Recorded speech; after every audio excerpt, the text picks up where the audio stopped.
Olá a todos, hoje recebemos Denis Eliseyevich, empresário ucraniano atualmente nos Estados Unidos da América. Bem-vindo, Denis. Olá? Hoje eu queria conversar com você sobre tudo o que está acontecendo em torno da Ucrânia, sobre o acordo que Trump está anunciando, que pode ou não levar à paz.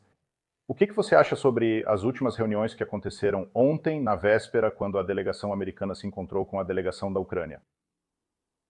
Bem, eu defendo a paz desde a época dos acordos de Istambul, que não se concretizaram. E, naturalmente, eu torço para que o cessar-fogo e a trégua aconteçam o mais rápido possível e depois venha uma paz plena. Por isso, estou relativamente satisfeito com os acontecimentos de ontem, embora ainda tenha algumas preocupações se tudo vai dar certo até o fim, como está sendo planejado. A paz é realmente possível? Por exemplo, segundo Trump, ele diria: tudo bem, faço um acordo, paro de fornecer armas, negocio com Putin e assinamos alguma fórmula ou acordo. Putin pode cumprir acordos que teoricamente podem ser assinados. Putin é capaz de cumprir acordos com Trump, porque a única pessoa de quem ele tem medo é o Trump. Com Xi Jinping, talvez, com Zelensky, Putin não cumpre acordos, mas com Trump, sim.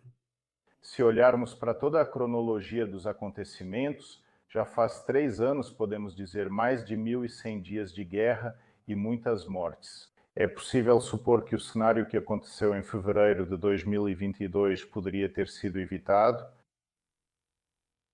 Estou convencido de que isso poderia ter sido evitado aqui também. Putin é o agressor e atacou a Ucrânia. Mas, nessa onda de obscurantismo generalizado na Ucrânia, que agora já me lembra completamente como isso acontece e acontecia na Rússia nos últimos anos. Bem, nos anos de Putin, as pessoas não querem entender que Zelensky também se comportou de forma errada em muitas situações. Podemos dizer que esses mais de 3 anos levaram à destruição da Ucrânia em termos econômicos? Pessoas que morreram, que foram para a linha de frente ou sofreram com a agressão russa, mísseis que caíram na Ucrânia.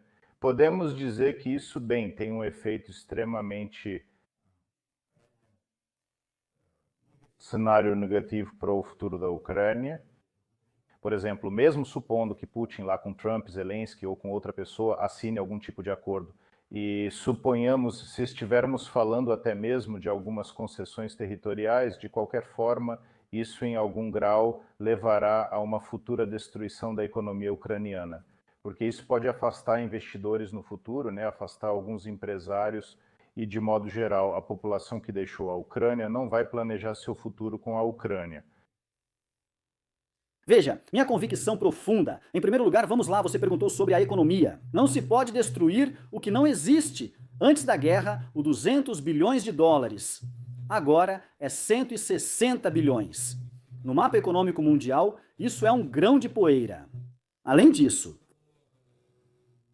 bem, de modo geral, se formos analisar, você perguntou sobre o futuro, se haverá uma próxima etapa da guerra ou uma próxima guerra. Isso depende da Ucrânia e não do Putin? Essa é basicamente minha opinião. Se as pessoas voltarão para a Ucrânia, depende do país. Quanto a esses bombardeios, se eles são, bem, uma base ruim para o futuro, isso é apenas uma perda momentânea. E tudo o que acontecer depois vai depender das nossas ações, do que vamos fazer, se haverá reformas, se teremos um novo presidente, um reformista. O que Milei faz na Argentina mostra que não haverá guerra, mas uma Ucrânia próspera. Sim, em territórios menores, talvez para sempre, talvez por alguns anos. E jogar cinzas na cabeça e dizer que tudo está perdido, que nada mais vai dar certo e que estamos condenados à guerra, isso é um grande erro. Acredito que tudo depende de como vivemos, do que fazemos e de como a Ucrânia agiu durante seus anos de independência e dos presidentes. Isso levava a algum tipo de catástrofe, não no sentido de que agora podem nos atacar, não é nesse sentido, mas isso levava a algo ruim. E já havia sinais, mas nada era feito. E, na sua opinião, quem foi o melhor presidente e quem foi o pior? Eu só posso dizer quem foi o pior. Zelensky.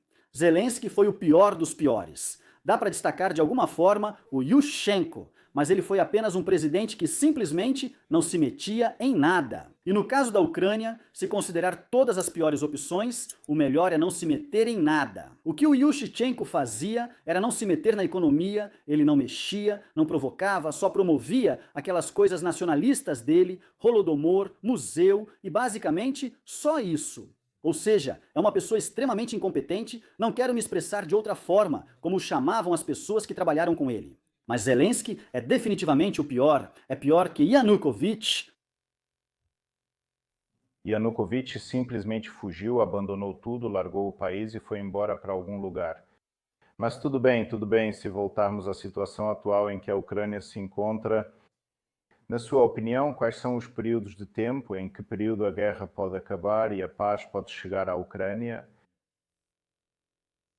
Então estou convencido de que se tudo seguir o plano de Donald Trump, em um mês ou mês e meio já haverá um cessar-fogo. No outono haverá eleições, depois será eleito um novo presidente e então será assinado pelo novo presidente. Preliminarmente, o acordo de paz, sobre o qual já chegaram a um entendimento, eu acho, Trump, Putin. Tudo bem, mas essa paz e as novas eleições, eleições com a participação de Vladimir Zelensky, ou talvez possam surgir algumas novas figuras. Eu vi alguns materiais de que o grupo de Trump está negociando, né? O grupo de Trump está negociando com Poroshenko, com Timoshenko e também com algumas outras pessoas. É possível que pessoas que já foram da política retornem ou que surja alguém totalmente novo no horizonte? Com certeza já haverá muitos candidatos novos e dos mais sensacionais, e acho que em termos de quantidade de candidatos, será um recorde em toda a história da Ucrânia. Eu recomendaria fortemente que as pessoas não prestassem atenção nas pesquisas de opinião atuais, nos rankings. Tudo isso é comprado e a velha política televisiva não funciona mais. Agora quem influencia são as redes sociais. Agora o YouTube tem influência. As negociações de Trump com Poroshenko e Timoshenko estão ocorrendo, mas não visam eleger um presidente e sim conter Zelensky. Se ele não se comportar da maneira certa, talvez o parlamento declare impeachment contra ele, criando uma pressão política interna sob a proteção de Donald Trump. E quanto aos velhos candidatos, sim, claro, eles também vão concorrer. O naftalina político também vai participar. Ainda temos que passar por isso. No geral, parece que Trump não planeja trabalhar com Zelensky, certo? Ou pelo menos é o que eu entendo. Claro, ele não vai trabalhar com ele. Zelensky já foi descartado. Trump trabalha com quem está disponível para terminar a guerra. Após isso, haverá eleições e um novo presidente será eleito. Estou convencido de que Zelensky e sua equipe vão receber sanções, vão ser perseguidos pelos Estados Unidos da América, só que tudo será feito de forma elegante. Zelensky pode negociar tudo com Trump, menos garantias de segurança pessoal.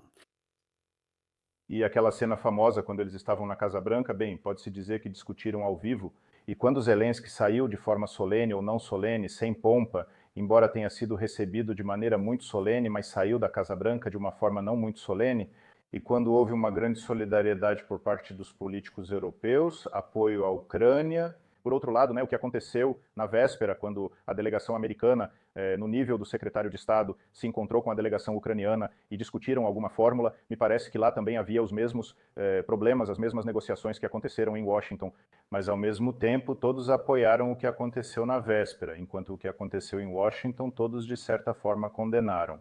Qual é a lógica dessa política? Você quer dizer quem condenou a questão? A questão? Bem, é isso que eu quero dizer. Após Zelensky sair de Washington, políticos europeus passaram a criticar Trump e as ações referentes à Ucrânia. O que eles têm com a Ucrânia? Políticos europeus em Londres se reuniram, assim como agora em Riad, enquanto o chefe do Departamento de Estado debatia com a delegação ucraniana. No princípio, me parece que eram os mesmos acordos que eles discutiram em Washington ou algum tipo de plano. Eu não acho que a Casa Branca tenha recuado de suas intenções em relação à Ucrânia. E, ao mesmo tempo, bem, dá para ver que agora houve uma história em apoio àqueles acordos que foram alcançados. Mas o que mudou em alguns dias?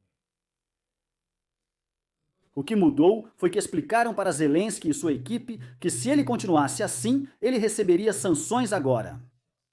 Além disso, o fracasso em Kursk mostra que Zelensky não tem mais do que se gabar.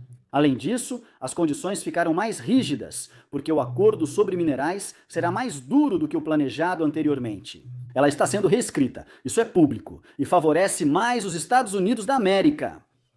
Ou seja, cada uma dessas manobras, cada novo truque do Zelensky piora o futuro da Ucrânia, nossa situação, o acordo futuro e tudo o mais. Quanto aos europeus, são falcões da guerra, que transformaram Zelensky em Churchill, esse quase Churchill.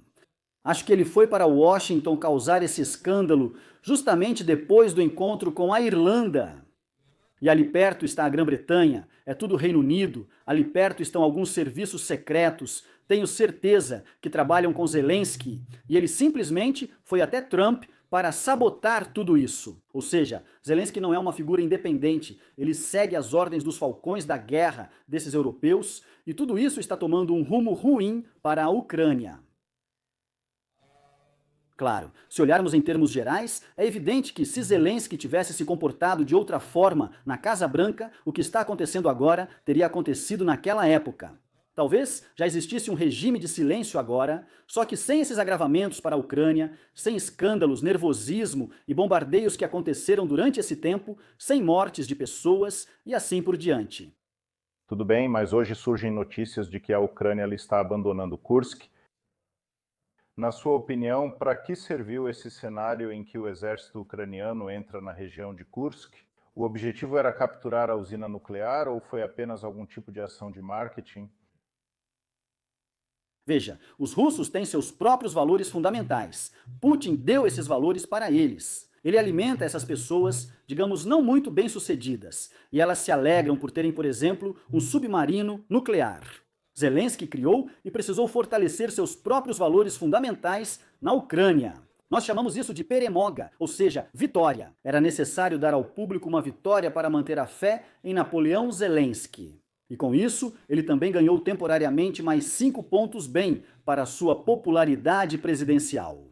Foi uma ação de marketing que custou a vida dos nossos soldados. Segundo o que sei conversando com militares, lá é uma tragédia e muito sofrimento. Em breve não saberemos a verdade, mas depois a descobriremos junto com outras informações. As pessoas vão ficar chocadas, por isso é assustador. O que está acontecendo é tudo simplesmente à custa da vida do nosso povo. A política é feita com sangue.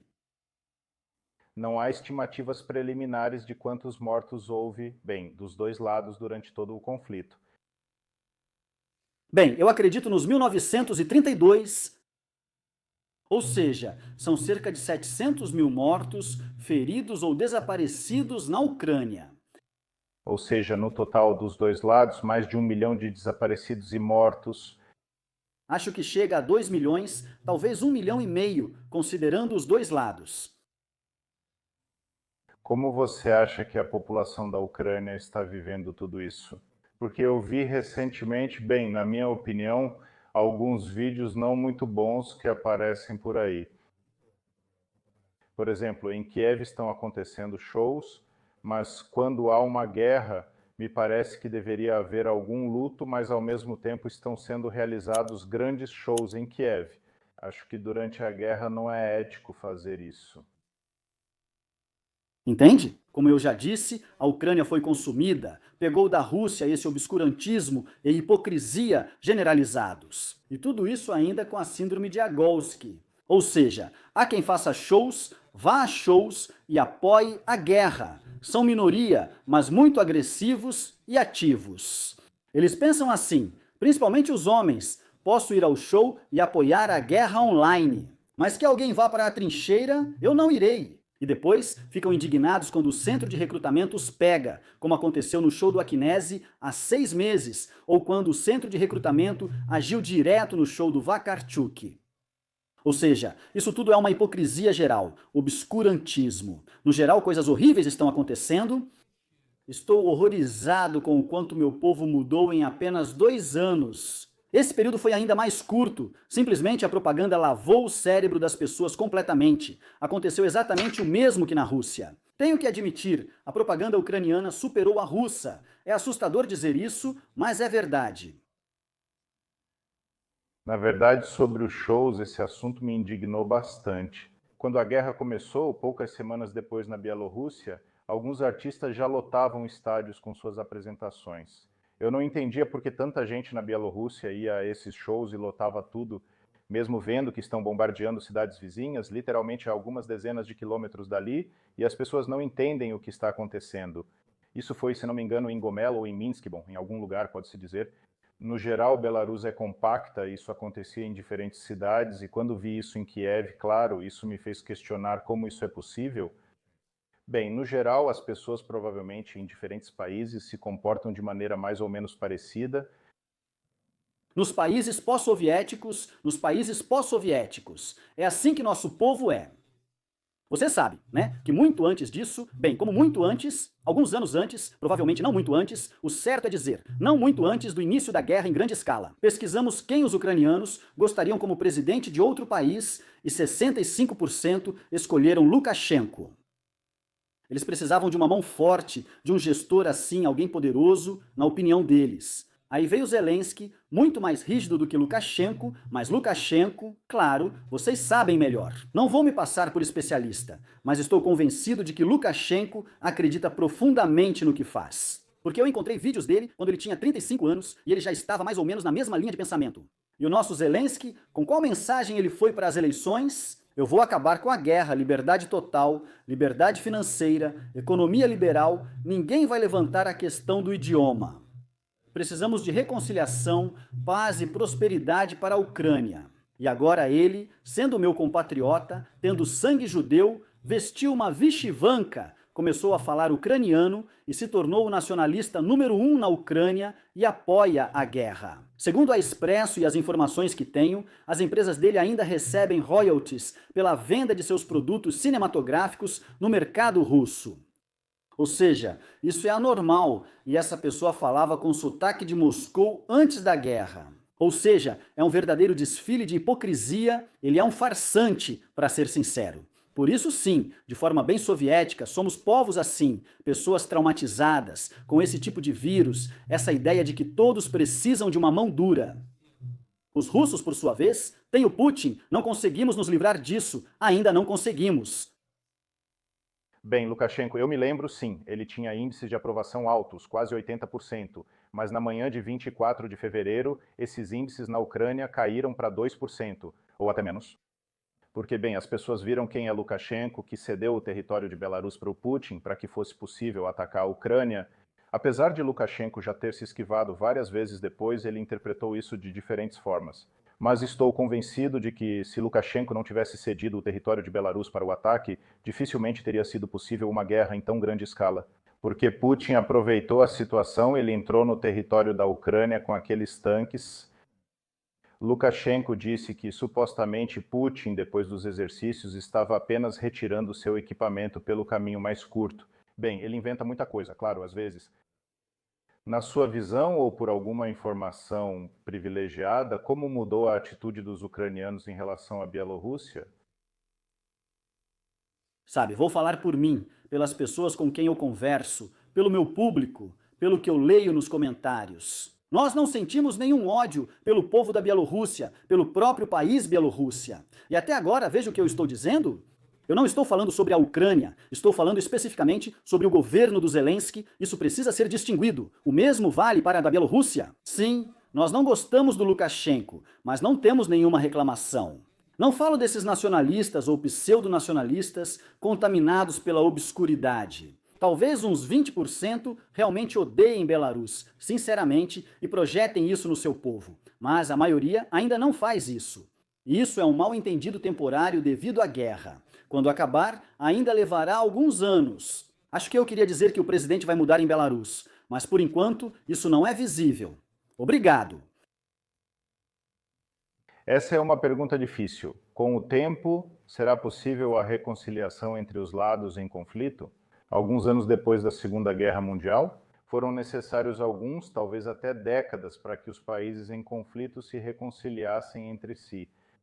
Quanto tempo será necessário e será possível uma reconciliação entre a Ucrânia, a Rússia ou outros casos que estamos vendo hoje? Vejo que na sociedade ucraniana existem diferentes opiniões e avaliações. É possível até mesmo uma certa reconciliação interna entre aqueles que têm uma posição especial sobre uma série de questões, Questão importante deve ser dividida em duas partes. Ou seja, veja, eu defendo o ponto de vista de que não devemos demonstrar hostilidade nem nos encher de ódio contra nenhum vizinho pelo futuro da Ucrânia.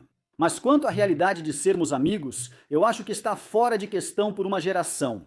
Manter uma relação neutra, negociar, não há outra escolha, porque não podemos simplesmente mover a Rússia para outro ponto do globo. É um vizinho, ele vai continuar sendo vizinho.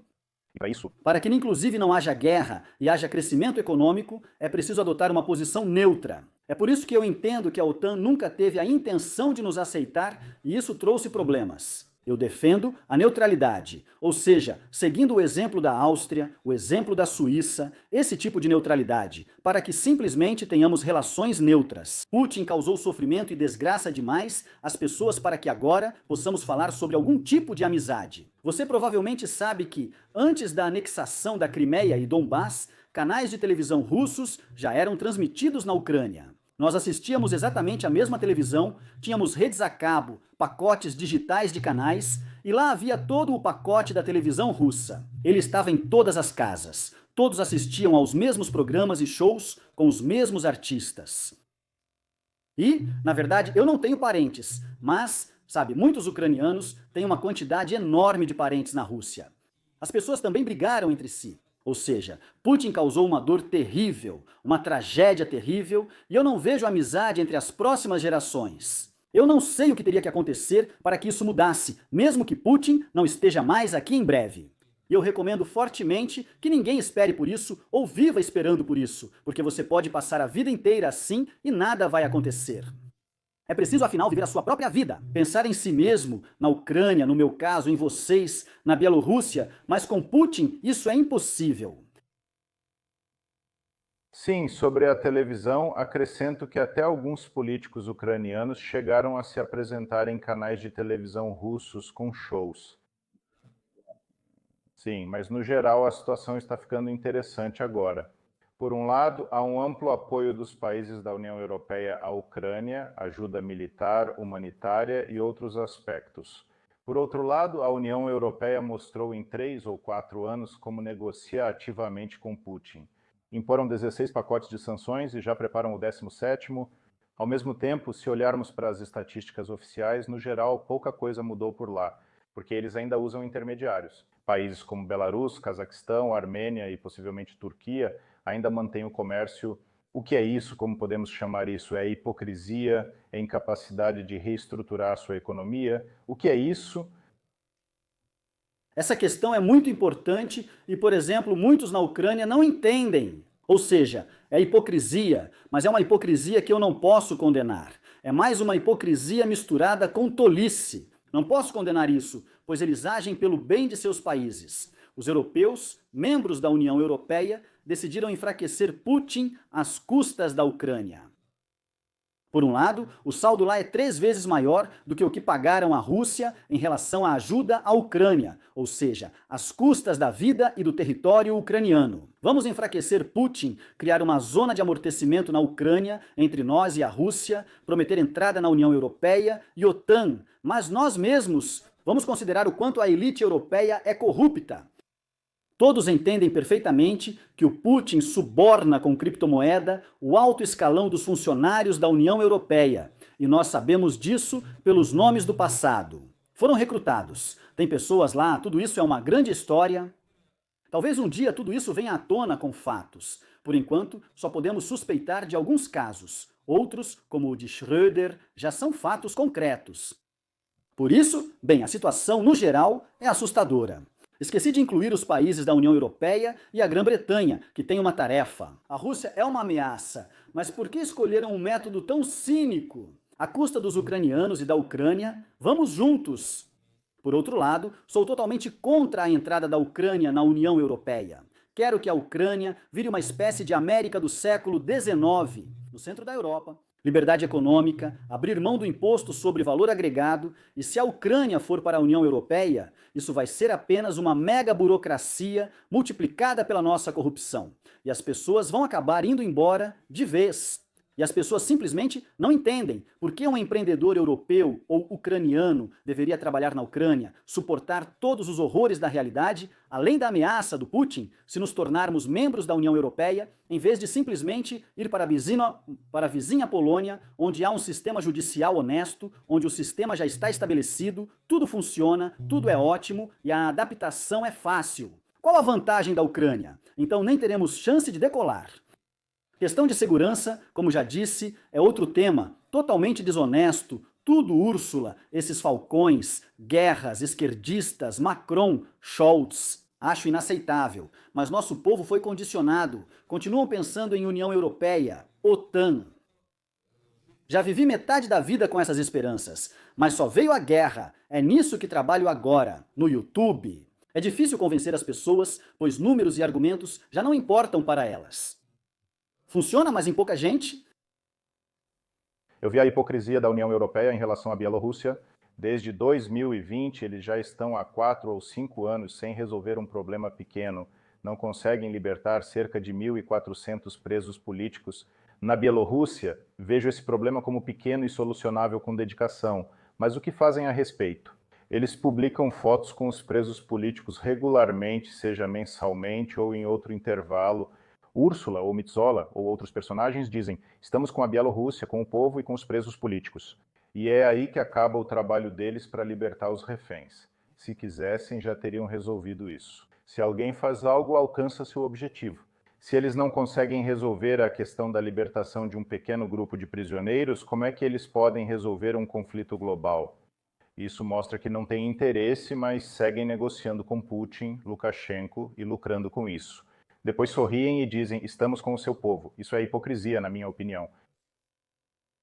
Eu concordo totalmente, mas você vê, eles sempre negociaram com Putin. Eu sou uma pessoa que há muito tempo apoia Donald Trump, como foi maravilhoso quando Trump colocou Stoltenberg, o ex-secretário-geral da OTAN, em seu devido lugar. Ele disse: vocês fortaleceram a Rússia, pagaram muito por energia e ainda pedem nossa proteção. Não querem contribuir de forma justa? 5% do produto interno bruto para a OTAN? Isso é totalmente ilógico. A Europa está profundamente doente e Trump, inclusive, deve limpar isso. Sobre o que você disse sobre Belarus, eu concordo. Então eles escolheram, sejamos francos, países não muito bem-sucedidos, por enquanto Ucrânia e Belarus. Vamos, às custas deles, de alguma forma, com a mão direita nos defender do Putin e com a esquerda negociar com ele. Isso está errado, tem algo anormal acontecendo. Isso é, inclusive, o motivo pelo qual gostei do discurso de J.D. Vance, o vice-presidente dos Estados Unidos da América, em Munique. Porque agora estamos vendo, só para continuar nesse assunto, o que está acontecendo na Romênia. Eles não permitem esse candidato, embora eu vou ser sincero com você, eu nem olhei a biografia dele, sei que ele é pró-Rússia, e sobre ser pró-Rússia eu entendo, na minha visão como libertário. Não é normal quando em Bruxelas proíbem alguém de se candidatar só porque alguém colocou propaganda no TikTok. Se as pessoas votaram nele, cidadãos da Romênia, então, bem, vamos lá, se eles são idiotas, se ele é ruim, eles são idiotas, mas é a escolha deles, e são eles que vão lidar com as consequências disso. Não, Bruxelas decidiu escolher. Agora eles estão discutindo se devem proibir o TikTok, ou seja, são métodos parecidos com os da União Soviética. Ditadura é ditadura, sabe como dizem, comunismo com rosto humano. Agora é uma ditadura com rosto humano. Costumamos violar direitos apenas em casos extremos, como quando derrubaram Trump no Twitter e Facebook. Na Romênia, não permitiram. Se Maia Sandu não tivesse vencido na Moldávia, também não reconheceriam as eleições lá e fariam algo. Isso eu não aceito de jeito nenhum. Isso eu realmente não gosto. A União Europeia realmente ajuda a Ucrânia? Agora, nos últimos 3 anos, do ponto de vista de algum equipamento militar, ou isso é mais algum tipo de marketing?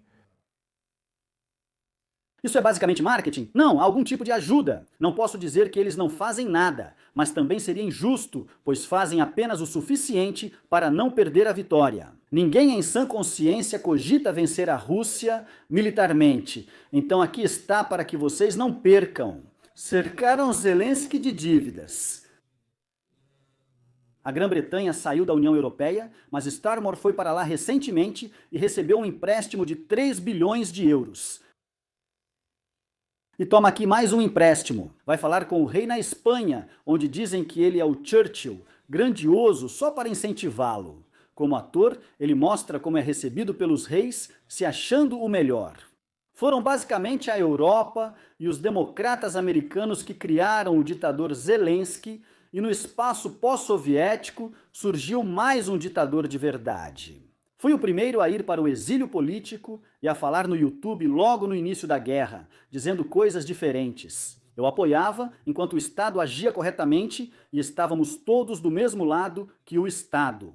Depois de nos defendermos do Putin, graças ao heroísmo do exército, em poucos meses o Estado voltou a agir como antes, só que muito pior. Zelensky sentiu: posso tudo, a Europa me permite. Eles disseram para ele: você aí basicamente faça o que quiser, só lute, lute, faça o que quiser, só lute. Foi exatamente o que Putin fez, gerando essas consequências. O mundo já vê como o centro de recrutamento ucraniano age, queimam pessoas em carros, convocam para o exército e ninguém quer lutar. Ou seja, é um pesadelo completo. Sobre Belarus, nem vou repetir, porque eles já me contaram para vocês o que aconteceu e o que está acontecendo em Belarus. Sim, com a ajuda de Putin, Lukashenko conseguiu limpar a área e continua prendendo pessoas todos os dias no país. E muitas pessoas já deixaram o país.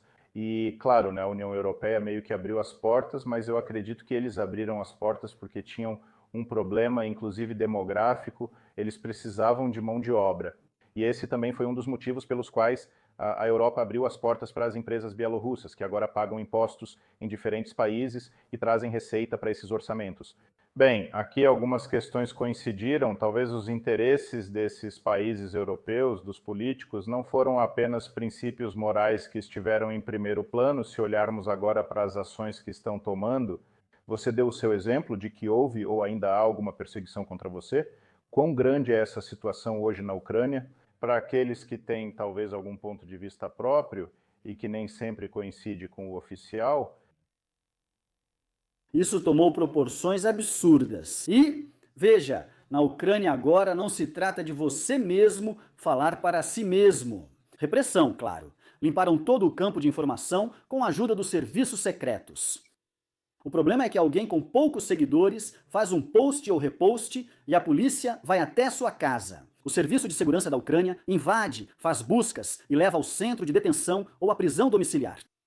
Isso é assustador, ou seja, isso já é putinismo de verdade, já é o mundo russo de verdade, e é justamente esse o ponto da reclamação. De mim e de pessoas como eu. Na verdade, não temos muitos ativos assim que dizem que Zelensky construiu o mesmo mundo russo, só que sob a bandeira ucraniana, sem Putin. Ele segue o manual dele do início ao fim.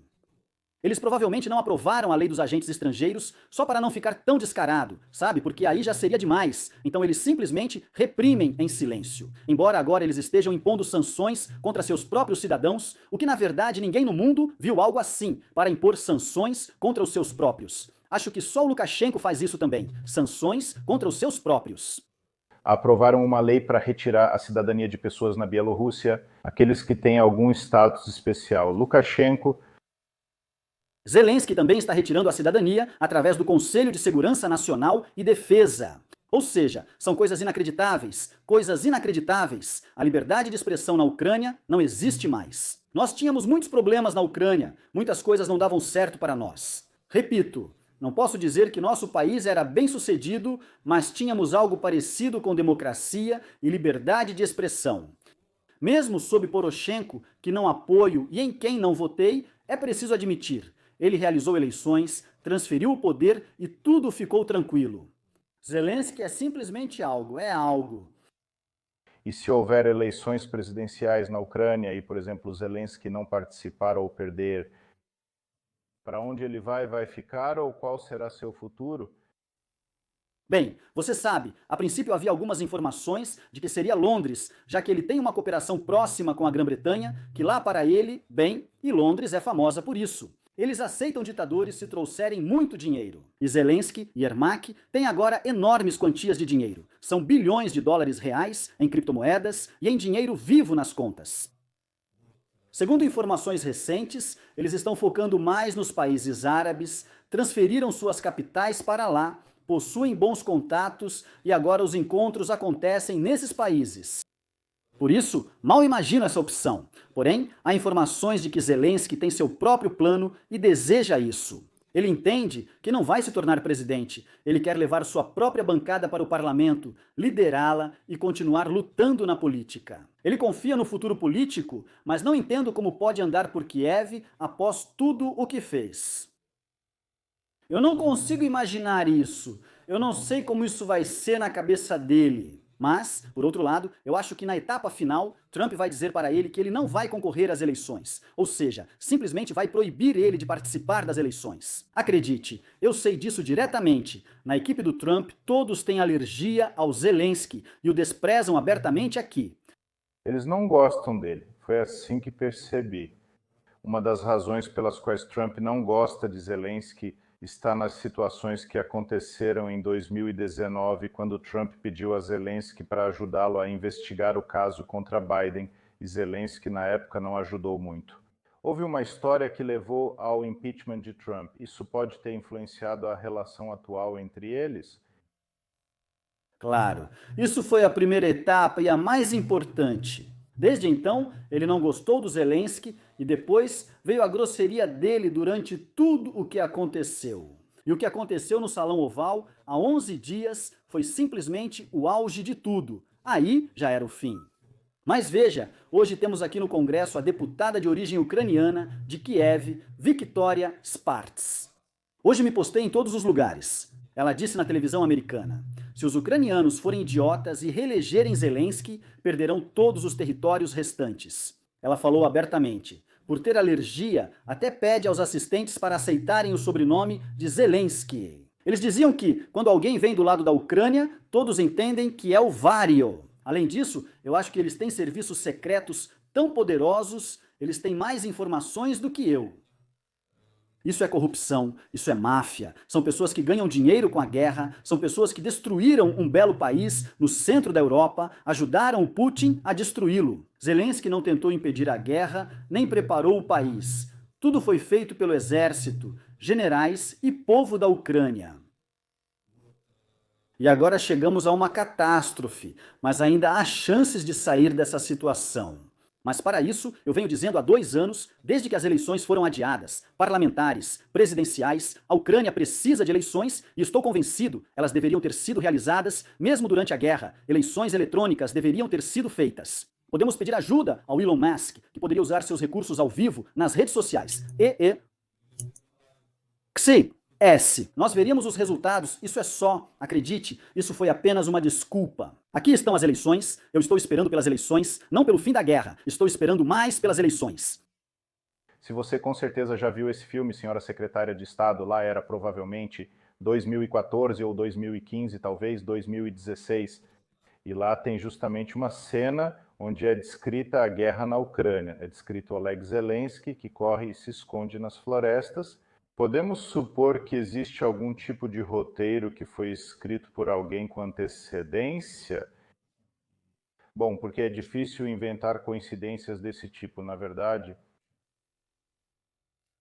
Sim, eu acho que isso foi planejado pelo Partido Democrata, acho que é coisa daquela United States Agency for International Development, toda essa estrutura dos Soros, vamos dizer assim, eu coloco o Soros como número 1. E tudo isso foi mais ou menos planejado desse jeito, ou seja, é todo um plano global, e isso não é nenhuma teoria da conspiração. Eu não sofro com isso, não sou obcecado, mas simplesmente assisti esses 3 episódios.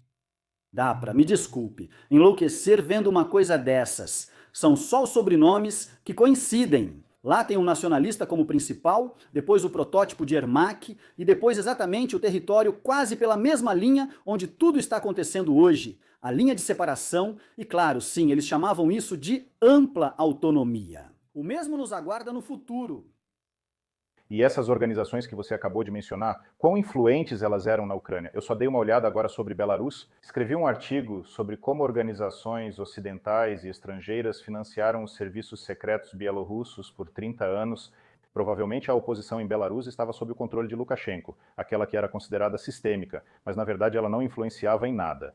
Ela recebia dinheiro do Ocidente e às vezes algumas migalhas de fundos russos. A maioria era desviada, a parte piorava, a KGB se infiltrava e ninguém enfrentava Lukashenko. E quando agora cortaram o financiamento do país, da USAID e de outras organizações americanas, na oposição belarussa, que vivia sustentada por essas organizações, começou um escândalo. Eles começaram a gritar lá que precisavam de dinheiro. A mídia, uns 400 jornalistas, apareceu um certo grupo que ninguém conhece. Bem, o quanto essa história foi influente na Ucrânia, o quanto a sociedade civil ucraniana era dependente desse tipo de financiamento? Sabe, eu não sou uma pessoa impressionável, conheço muito dos bastidores da Ucrânia. Precisei de um dia para me recompor ao saber de todos os detalhes. Foi inacreditável. 10 bilhões de dólares por ano, 90 veículos de mídia estavam sob o controle de Ezaid. Ou seja, se a guerra não tivesse ocorrido, fiquei em Kiev, criei um partido libertário, juntei-me a um já existente ou me lancei candidato à presidência, como o libertário Milei na Argentina, algo similar. Não há chance, não há chances, vão te esmagar, você já perdeu de antemão, você sentou para jogar cartas com trapaceiros sem nenhuma chance. Ou seja, toda a mídia está sob o controle de Ezaid e dos políticos, e isso é muito dinheiro, sem impostos, sem nada. Então nós temos um desses lá, sabe? Ele é visto como um grande investigador, um jornalista investigativo, Bigus, e vazou online que ele recebeu 400 mil dólares por 40 vídeos. Isso, bom, vou te dizer, não é nada mal, nada mal. E, claro, eles nunca vão entrevistar uma pessoa do meu perfil, não estou falando exatamente de mim, mas de uma pessoa do meu perfil. Eles não precisam de reformas, eles precisam de novas ideias. Eles vão durar para sempre. Quanto mais se combate a corrupção na Ucrânia, mais ela aumenta. Porque é preciso drenar o pântano, fechar ministérios, reduzir o aparato estatal de funcionários. Primeiro foi o Piotrov que se corrompeu, depois o Sidorov que também se corrompeu, então colocaram o Petrenko e assim seguiram trocando por 30 anos, como esse Ezaid trabalha desde 92. Na verdade, sempre vivemos sem chances. Tudo era roteirizado e ninguém queria uma Ucrânia bem-sucedida. E Belarus. Acho que isso já foi considerado desde o começo. Acho que também somos culpados, pois se fôssemos mais ativos e conciliadores, os 3PH teriam se unido mais facilmente pelo bem. Vamos chamar assim. Então eles veriam que não, com eles não vai ser tão fácil, mas eles veem dessa forma. Bom, engoliram isso, engoliram, no nosso caso, engoliram o Zeca, engoliram o Palhaço, lá engoliram o Diretor Vermelho, engoliram o Kuchma. Sim, olha, eles não querem viver livres, então vamos realizar nosso próprio roteiro aqui, enfraquecer a Rússia, e ainda precisamos dar mais um passo atrás. E a cúpula Estados Unidos da América, Rússia, ou como foi chamada, em Genebra, que aconteceu pouco antes do início da guerra, Biden-Putin, com certeza houve alguma conversa. E como Obama mandou entregar sem dar um único tiro, a Crimeia e o Donbás nem resistiram. Aqui é simples, espero que insiders americanos ou a equipe do Trump desclassifiquem tudo para destruir os democratas antes das próximas eleições. Ficaremos chocados. Roubaram anos de vida de nós pessoalmente, dos nossos países, anos de sucesso. Isso é horrível, isso é horrível. Fiquei muito feliz e sinto uma superioridade moral por ser apoiador do Trump. Masca, presente há muito tempo, agora está na Ucrânia. Muitos mudaram de lado para apoiar, tipo eles, mas eu mostrei para as pessoas, olhem, olhem, eles fecharam os Estados Unidos da América e agora todos esses jornalistas foram ao escritório do presidente pedir dinheiro e alguns foram acolhidos. Os maiores e mais influentes têm visualizações. Agora há chance de ouvirem você, pois antes só zombificaram as pessoas. E a questão do idioma, entre outras coisas. Ou seja, vamos aumentar o Estado, criar mais ministérios e comissões, mas não o que realmente importa. Ou seja, reformas na Ucrânia eram tecnicamente impossíveis. Isso gerou muita briga? O governo indicava seus aliados, que ainda hoje estão nos conselhos de grandes estatais, como a Ukrzaliznytsia Companhia Ferroviária. Mas se você considerar que a Ucrânia é um país enorme, imagine quanto dinheiro está envolvido e lá existe corrupção atrás de corrupção. Por exemplo, estou falando de muitos casos assim. No geral, não havia chances. Só com a chegada do Trump surgiu alguma para nós. E na Bielorrússia, acho que vocês também já têm um ditador enraizado e não há alternância de poder aí. Isso sempre existiu na nossa história. Agora vamos eleger Zelensky, mas lamento pela Bielorrússia. Nossas transformações pós-guerra podem influenciar vocês positivamente. Quem vai reconstruir a Ucrânia? Pela sensação, é como o acordo que o Trump está propondo. Eu suspeito que esse acordo também tem como objetivo trazer investimentos para a Ucrânia, porque quando grandes corporações chegam, isso dá um sinal para outras empresas menores e médias virem também, para que possam investir. Entende? É preciso explicar o que significa corporação, porque todos conhecem, por exemplo, a BlackRock, ou uma corporação como a Exxon ou a Shell, que vai explorar recursos naturais, minerais, sobre os quais o Trump fala. Essa é uma corporação que não vai prejudicar ninguém. Quando falamos de especuladores financeiros, é uma questão um pouco diferente, mas se estamos falando de capital americano, sim, você está certo. Ele realmente vai entrar e o capital europeu também vai entrar e sempre foi assim na história. E, acredite em mim, o investidor interno ucraniano também é muito relevante. São dezenas de bilhões de dólares e é preciso primeiro interessar o investidor interno para que os outros também invistam. Voltaram aqueles que tinham ido embora. Eu realmente não me preocupo com a reconstrução da Ucrânia. Não tenho essas preocupações. Não vamos conseguir levantar nada lá, mesmo com reformas. Conheço o mercado paralelo na Ucrânia e como impostos e burocracia sufocam tudo. A Ucrânia é um país maravilhoso. Vocês provavelmente podem dizer o mesmo dos seus. Para mim, é o melhor país e Kiev, a melhor cidade do mundo. Não digo isso só por ser minha terra natal. Realmente acredito no potencial. Costumo justificar logicamente porque é assim.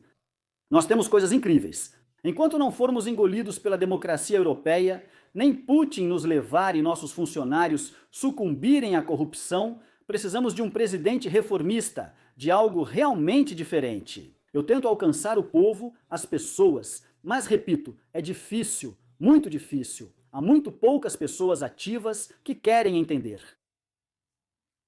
Mas depois desses 3 anos de toda essa campanha militar que está acontecendo agora, muita gente saiu da Ucrânia, muitos empresários e pessoas com iniciativa foram embora. Pelo que parece, eles planejam voltar. Ou será que alguns deles vão tentar se legalizar em outros países, nos países europeus? Eu sei que muitos foram para Portugal, para a Espanha, e lá estão se sentindo bem. Também podemos fazer isso. Sobre sua pergunta, será que haverá guerra na Ucrânia no futuro? O sucesso ou fracasso futuro depende do novo presidente e das reformas que ele sugerir. Primeiro, é necessário conceder anistia àqueles que, segundo o Estado, saíram de forma inadequada, como foi feito para quem deixou o país na época da União das Repúblicas Socialistas Soviéticas. Bem, isso é para os que desertaram, para quem saiu da linha de frente, uma anistia geral, uma anistia nacional, uma trégua geral e depois vem as condições. Ou seja, vocês entendem, já percebo esses pensamentos nos nossos funcionários. Pensam que basta dar uma esmola, tipo $100 para que eles voltem, mas isso é tolice. Isso não vai funcionar. É preciso criar condições, impostos baixos, sem burocracia e órgãos de segurança ou serviços secretos fora da economia. Liberdade de expressão total, ou seja, você se sente uma pessoa, pode falar se achar necessário. Esse é o processo democrático, as pessoas vão voltar por conta própria. Estou com você aqui. Se era isso que insinuava, concordo. 70 não volta. Quase todos os meus conhecidos e seguidores me enviam histórias diariamente no bot do Telegram.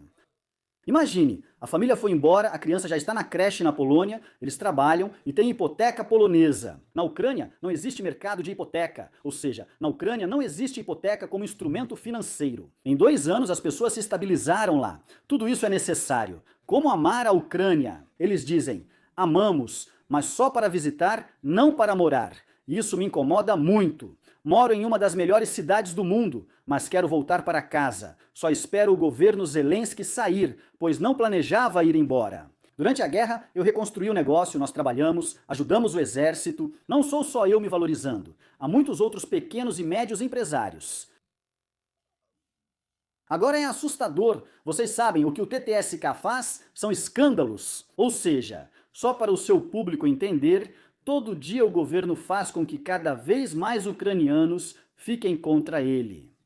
Diariamente, a pessoa pega o telefone, vê o feed cheio de abusos e ignora. Eu, ao contrário, me exponho. Pessoal, não coloquem toda a culpa na Ucrânia. A responsabilidade é do Zelensky. A Ucrânia é um país maravilhoso. Só precisamos escolher o presidente certo. Quão fortes eram as instituições de poder na Ucrânia antes da guerra? A Rada Suprema, o sistema judiciário, quão resilientes eles eram a esse tipo de cataclismo e até que ponto essas instituições podem ser úteis para o período de reformas na Ucrânia. Veja, as instituições de poder e as forças de segurança sempre foram fortes em relação ao seu próprio povo. Reprimir um empreendedor, uma senhora que vende morangos na passagem, um cidadão, eles são sempre fortes nisso, mas não nos processos. Por isso, é preciso separar as coisas. Se o assunto é guerra, falo diretamente como alguém que já conversou com vários deputados populares. Sem saber o que fazer, receberam instruções. Feche as janelas, ligue o telefone e ouça as autoridades. Como cidadão comum, ninguém sabia agir nos primeiros 3 dias, pois ninguém estava pronto para a guerra. Não há esperança aqui, e falar disso não faz sentido, pois a Ucrânia precisa recomeçar do zero. Por que digo novo presidente, novo parlamento, vida do zero? Não adianta discutir o passado, tudo já estava definido. Eu chamo isso de uma pessoa para o Estado, e não o Estado para a pessoa, bem, para o cidadão.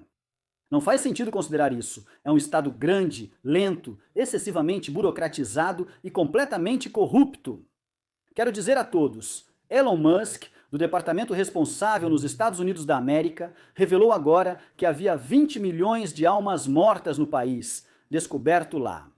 Aposentados com 360 a 120 anos, milhões assim. Ou seja, houve desvio no fundo de pensão nos Estados Unidos da América. Aqui, roubar de pagador de impostos em dólar é quase impossível. E nem passa pela cabeça deles fazer isso, só se você trabalhar mesmo lá no topo. Isso é aqui, imagina nos países pós-soviéticos, na Ucrânia e Bielorrússia, você pode se chocar com os valores. Não vou falar sobre a Ucrânia, meu país, é inacreditável, então não faz sentido discutir o que não funciona. Esqueceram tudo, é preciso fazer tudo completamente diferente. A Ucrânia mentalmente saiu da União Soviética, quero dizer a população mais profunda, mas como na Bielorrússia, uma pequena parte ainda vive na União Soviética atrasada, pois andam pelas ruas de Lenin. Na Ucrânia houve a leninização, mas na Bielorrússia não. Lá ainda existem ruas chamadas soviética, comunista, Kirova e de figuras soviéticas. Na maioria das cidades da Bielorrússia, eles predominam e as pessoas continuam nesse espaço, inclusive mentalmente. Lukashenko, para eles, é como uma pessoa dos anos 70 do século passado, enquanto na Ucrânia a sociedade saiu do período soviético. Não saiu, mas muitos em outros países pós-soviéticos, sim. Costumo conversar, ouvir, achar que saiu, mas não é assim. É um grande engano meu. Odeio os comunistas bolcheviques, mas nunca me incomodaram os nomes das ruas. Aqui houve só descomunização de fachada e desvio de dinheiro, pois renomear uma rua exige muitos documentos e placas, o que custa caro. Derrubar um monumento, tudo bem se for o Lenin, mas quando é o Pushkin, sentimos falta de algo nosso ou do Vysotsky. Talvez devêssemos criar algo próprio para depois derrubar, em vez de fazer isso sem motivo. Ou seja, essa estupidez existe, não temos nenhum afastamento do sistema soviético. E o mais assustador é que existe algo ainda pior do que o sistema soviético mutante. Na Ucrânia, jovens de 20 a 25 anos formam um sistema soviético mutante, acreditando serem livres. Mas, na verdade, agora, durante a guerra, eles absorveram essa ideologia meio nacionalista, meio soviética, não estou brincando. Eles divulgam a ideia de pegar tudo de todos e dividir. Bem, isso pode ser feito por uma pessoa de 20 anos que fala que não tem uma mentalidade comunista, não é soviético. São os mesmos soviéticos, apenas em uma versão mutante, usando redes sociais e produtos do capitalismo. Se a resposta for não, ao menos metade da população ainda está presa mentalmente à era soviética. Já falamos sobre isso hoje. A sede por esse líder forte, por uma mão firme de um gestor, isso também é coisa de soviético. Na verdade, ainda hoje, em nossas cabeças, mesmo quando há eleições para o governo local, para prefeito, sabe, precisamos de um gestor forte. Na maioria das vezes você vai ouvir que precisamos de um gestor forte. Na Bielorrússia é a mesma coisa, um gestor forte. Está no poder há 31 anos e está sempre lidando com vacas e porcos. E tudo isso está no mesmo nível. Ele está na Bielorrússia em termos de produto interno bruto per capita, está em 4º lugar, de baixo para cima, entre os países da Europa em produto interno bruto per capita. A Ucrânia, claro, está abaixo, mas por certos motivos agora. Assim, o gestor forte mostrou eficiência. Se voltarmos agora mais uma vez ao acordo, que pode acontecer em breve, Na sua opinião, a Ucrânia terá que sacrificar parte do território que Putin ocupou ou existe alguma outra fórmula? Bem, sacrificar? Vamos decifrar. A Ucrânia não reconhece esses territórios como russos, mas podemos abrir mão temporariamente. Haverá certamente um compromisso territorial. Afirmo isso. Durante 2 anos e meio, isso ficou absolutamente claro. Era simplesmente uma lavagem de propaganda. Sim, teremos que abrir mão temporariamente, mas não reconhecer como território russo, e nenhum país civilizado fará isso. Mas o Putin disse que ele quer pelas fronteiras administrativas. Hoje a linha de frente está um pouco mais adiante. Isso significa que a fórmula de compromisso pode supor que será necessário ceder temporariamente ainda mais alguns territórios? Não, o que controlamos agora não teremos que entregar?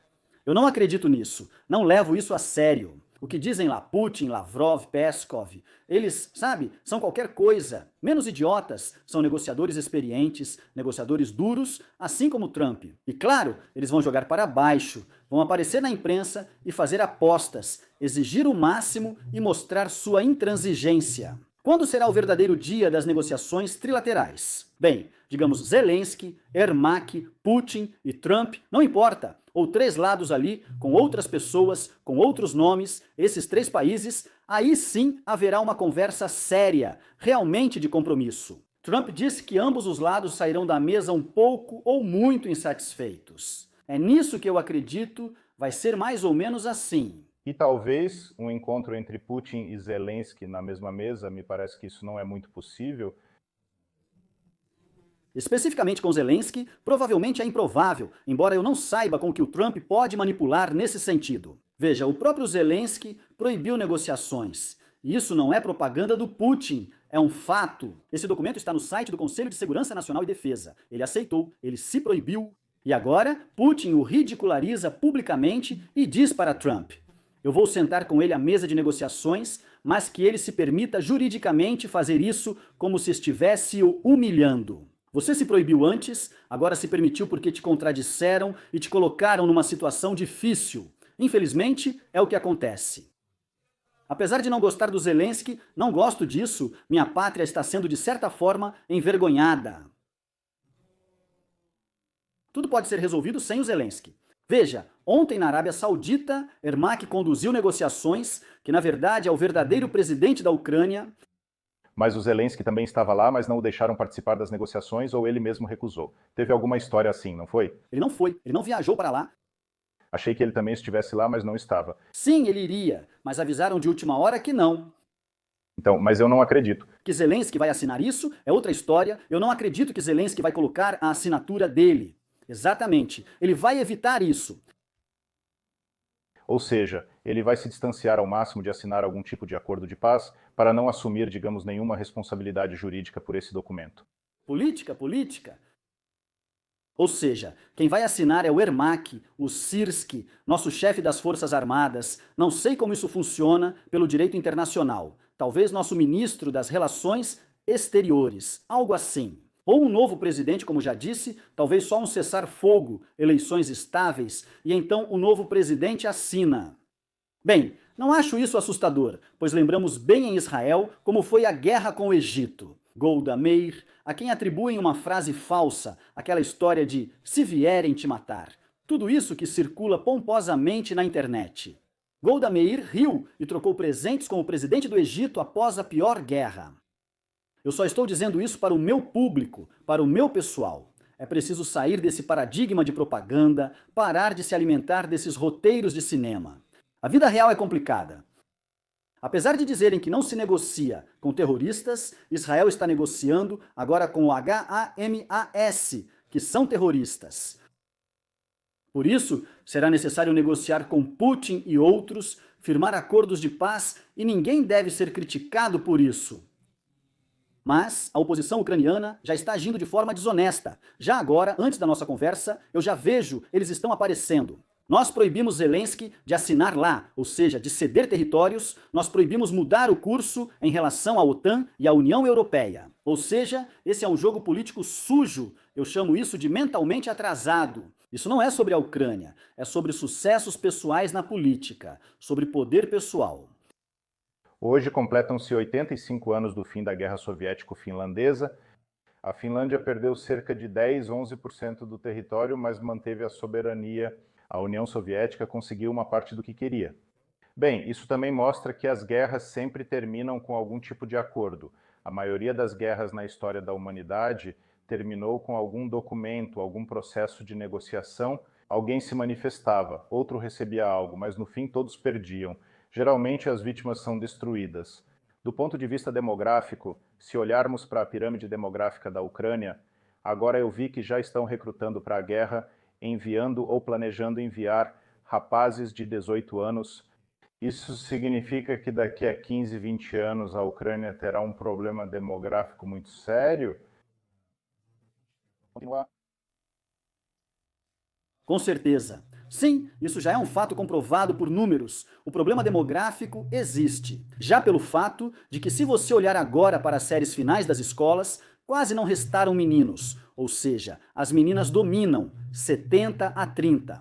Ou seja, isso já é um fato. É isso. Ainda teremos que lidar com isso por muito tempo e buscar uma solução, mas é necessário. Aquelas questões que já discutimos hoje sobre economia, sobre o retorno das pessoas, sobre o futuro e assim por diante. E aqui é preciso dizer que está sendo cometido um erro global. Mas isso não é um erro, são ações intencionais, estão tentando militarizar a sociedade agora. Culto à morte, impor sinais negativos, como preparar crianças para a guerra desde o 7º ano ou ensinar controle de drones nas escolas, não é o ideal. O aprendizado sobre drones deve ser consciente. Isso é para profissionais com uma tarefa específica de ganhar dinheiro com isso ou servir à pátria, mas impor isso às crianças. Na Palestina, isso é feito desde cedo, e veja o que ocorre lá. Já Israel, cercado de inimigos, educa as crianças com amor e com foco no sucesso. Sim, obrigado. Coisas terríveis acontecem aqui. Quais as reformas mais importantes para a Ucrânia, na sua opinião? Se for para encerrar nossa conversa, o que você gostaria de ver? Que mudanças na Ucrânia, na sua opinião? É simplesmente necessário que o país se torne bem-sucedido, próspero e rico. Obrigado. Se for global, não há mais o que reformar. É preciso recomeçar do zero de modo compreensível. Com certeza, os impostos mais baixos do mundo, com certeza o fim do imposto sobre valor agregado obrigado, com certeza uma reforma judicial. Defenda o direito britânico e a adoção do direito baseado em precedentes na Ucrânia. Redução do aparato estatal em 70%. Ou seja, não deve haver apenas o Estado na vida da pessoa. Eu sou libertário, eu sou um apoiador. Deixar para o Estado 3 funções, ou seja, segurança interna, como a polícia, tudo isso, segurança externa, que é o exército, e arbitragem, ou seja, os tribunais, o comitê antitruste. Todo o resto é feito pelo setor privado. E todo o resto já serão derivados. Essa é a base, o programa judicial. A reforma foi publicada. Mas o que faz Javier Milei Trump em parte nos Estados Unidos? Tudo isso precisa ser feito na Ucrânia muito rapidamente. Isso é realmente possível. Existe uma demanda na sociedade ucraniana e uma equipe de pessoas que pode realizar isso hoje? A equipe não é problema, mas a demanda é um problema. Como já disse a vocês, a maioria ainda precisa de uma mão firme, ou então de belas histórias. Nem todas as pessoas agora, ou melhor, a maioria das pessoas ainda não está pronta para a realidade, para admitir que existe um problema. Assim como um alcoólatra ou dependente químico precisa admitir o problema e iniciar o tratamento após o diagnóstico, eles ainda estão tentando. Não sou dependente químico nem alcoólatra, sou saudável e não quero tratamento. Isso é uma postura infantil. Assim como os adolescentes de 12 a 13 anos, que ainda não são responsáveis por suas ações, parecem já não ser mais crianças, mas ainda não são adultos. Mas, na verdade, aconteceu uma coisa terrível. Começou uma guerra e eu pensei que agora as pessoas iriam ficar mais inteligentes. Não influenciou em nada. Continuação. Bem, eu desejo à Ucrânia e ao povo ucraniano que passem por esse período com coragem e que a paz chegue o mais rápido possível. Qualquer paz é melhor do que a guerra, com certeza, sem dúvida. E os territórios podem ser recuperados quando o país se desenvolve com sucesso, e então ele tem um exército forte, uma economia forte e uma sociedade civil forte. Acho que isso é importante. Esse postulado serve para que o Estado se mantenha, realize e possa ser atraente não só para seus próprios cidadãos, mas também para estrangeiros em geral. Denis, muito obrigado pelas suas avaliações. Tenho certeza de que é muito útil, afinal, para que as pessoas pensem e reflitam sobre o que está acontecendo hoje na Ucrânia de diferentes pontos de vista. Muito obrigado a você.